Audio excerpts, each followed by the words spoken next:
तो आज की कहानी में हम देखेंगे कि कैसे एक लड़के के पीछे पूरे 100 की 100 लड़कियां पड़ जाती हैं, क्योंकि उस लड़के का हथियार ही कुछ ऐसा होता है जिसे उन लड़कियों ने देख लिया था। और अब वो सारी लड़कियां उस हथियार के पीछे पड़ चुकी थी। तो अब कहानी की शुरुआत होती है जहाँ पर हमें मैथ्यू नाम के एक लड़के को दिखाया जाता है जो किसी पार्टी से लौट रहा था। तभी उसकी मुलाकात रास्ते में इस लड़की से होती है जिसने बहुत सारे कपड़े पहन रखे थे। उसने इतने सारे कपड़े पहने थे जिसकी वजह से उसकी शक्ल भी नहीं दिखाई दे रही थी। और हम देखते हैं कि जब उसकी लिफ्ट नीचे जा रही होती है तभी अचानक से वहाँ की इलेक्ट्रिसिटी गायब हो जाती है और इस तरह से मैथ्यू और वो लड़की दोनों लिफ्ट में फंस जाते हैं। अब बिजली गायब हो जाने की वजह से इन दोनों के पास कोई काम तो था नहीं, जिसकी वजह से ये दोनों यहीं पर रोमांस करना शुरू कर देते हैं। और अंधेरा काफी ज्यादा होने की वजह से ये दोनों एक दूसरे का चेहरा भी नहीं देख पाते। अब हमें दिखाया जाता है कि सुबह हो चली है लेकिन मैथ्यू अभी भी उसी लिफ्ट में लेटा हुआ है। धूप पड़ने के बाद जब वो उठता है तब उसे पता चलता है कि वो लड़की वहां से जा चुकी है, वो भी अपना अंडरवियर छोड़कर। अब मैथ्यू जाकर ये बात फौरन अपने एक फ्रेंड को बताता है, क्योंकि मैथ्यू ने उस लड़की की शक्ल भले ही ना देखी हो लेकिन गुहा अच्छे से देख रखी थी, जिसकी वजह से अब वो उस लड़की की तरफ अट्रैक्ट होने लगता है। अब उसका जुगाड़ू दोस्त एक ज्ञान देता है कि तुम इस अंडरवेयर को लेकर कॉलेज में जाओ और वहां पर जाकर सारी लड़कियों की ब्रा से मैच कराओ,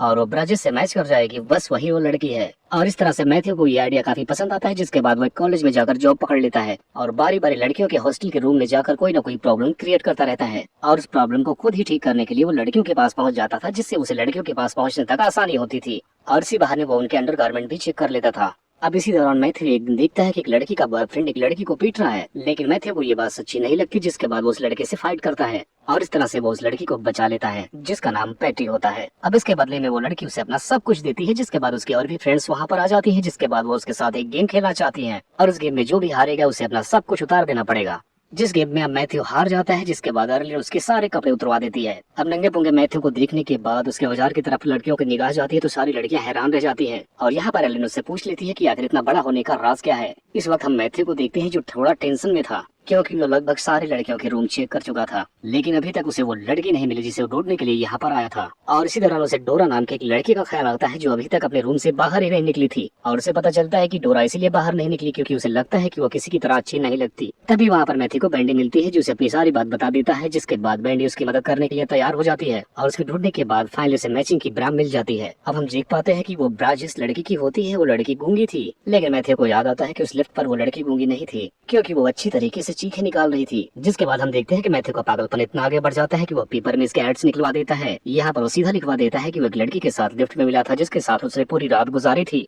और उसे अब उस लड़की की तलाश है और वह हर शुक्रवार को एक कॉलेज के बेस में जाकर उसका इंतजार करेगा। अब यहाँ पर काफी ज्यादा शुक्रवार गुजर जाते हैं लेकिन कोई भी लड़की उससे मिलने के लिए नहीं आती। अब मैथ्यू जाकर बैंडी से बोलते हैं उसे लड़कियों से बात करने में बहुत ज्यादा प्रॉब्लम होती है, जिसके बाद अब बैंडी मैथ्यू को ले जाकर लड़की का सारा मेकअप करवाकर उसे लड़की की तरह बना देती है और उसे बोलती है कि तुम मेरे साथ रहकर लड़कियों को अच्छे से जानो ताकि तुम्हें किसी भी लड़की से बात करने में कोई दिक्कत ना हो। यहाँ पर हम देखते हैं कि बैंडी उसका नाम फ्रांसिस्का रखती है और उसे समझाती है कि तुम सारी लड़कियों से लड़कियों की तरह ही बात करना, इससे तुम्हारा कॉन्फिडेंस बढ़ता जाएगा। अब हम देखते हैं कि मैथ्यू बहुत सारी लड़कियों के बीच में होता है जहाँ पर वो उनसे सवाल करता है कि क्या तुमने कभी चलती हुई लिफ्ट के अंदर किसी लड़के के साथ गपागप किया है, लेकिन इस बात के लिए कोई भी लड़की मैथ्यू को हाँ नहीं बोलती, जिसके बाद मैथ्यू को यहाँ भी निराशा हाथ लगती है। अब हम देखते हैं कि मैथ्यू एक रात पैटी के साथ होता है जहाँ पर पैटी उसे शिकायत करती है कि तुम मुझसे प्यार नहीं करते क्योंकि तुम्हारी नजर में मैं तुम्हारा प्यार कभी नहीं थी। लेकिन तब तक यहाँ पर पैटी का बॉयफ्रेंड आ जाता है और ये लोग चकमा देकर उसे वहाँ से भाग निकलते हैं और फिर एक अलग शांत रूम में जाकर एक दूसरे के साथ टूट पड़ते हैं। तभी मैथ्यू को रियलाइज होता है कि वो पैटी को यूज कर रहा है क्योंकि वो अभी भी उसी लिफ्ट वाली लड़की से ही प्यार करता है और उसी की तलाश में वो पागल है,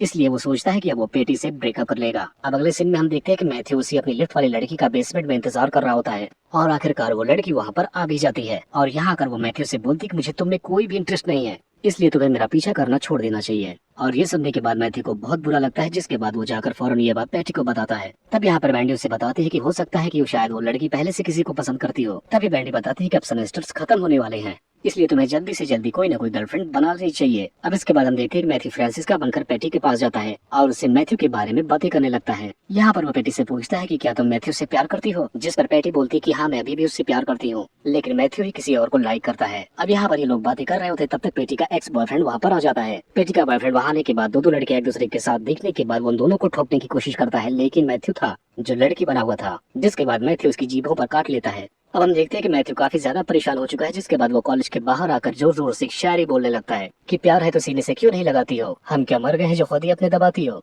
और पता नहीं क्या क्या बोलकर वो यहाँ से चला जाता है। अब ये बात सुनने के बाद कॉलेज की सारी लड़कियां मैथ्यू से इम्प्रेस हो जाती हैं और कॉलेज की सारी लड़कियां बोलने लगती हैं कि मैं ही वो लिफ्ट वाली लड़की हूँ। तभी उसे कॉलेज के बाहर एक लड़की की शैडो दिखती है, जिसके बाद मैथ्यू भागता हुआ उसी लड़की की तरफ जाता है। तब वो कोई और नहीं बल्कि पैटी ही होती है, लेकिन यहाँ पर पैटी उसे रिजेक्ट कर देती है, ये बोलकर कि तुम मुझे प्यार नहीं करते। अब यहाँ पर मैथ्यू थोड़ा परेशान होता है क्योंकि उसे वो लड़की तो मिल गई है, लेकिन अब वो उसे पाएगा कैसे। तभी मैथ्यू एक दिन पैटी के पास जाकर उसे देखने लगता है ताकि पैटी को ये बात पता चल जाए कि मैथ्यू उससे प्यार करता है। और तभी पैटी भी मैथ्यू को देखने के बाद रोने लगती है और ये दोनों यहीं पर एक दूसरे के ऊपर टूट पड़ते हैं और इसी को दिखाते हुए इस कहानी का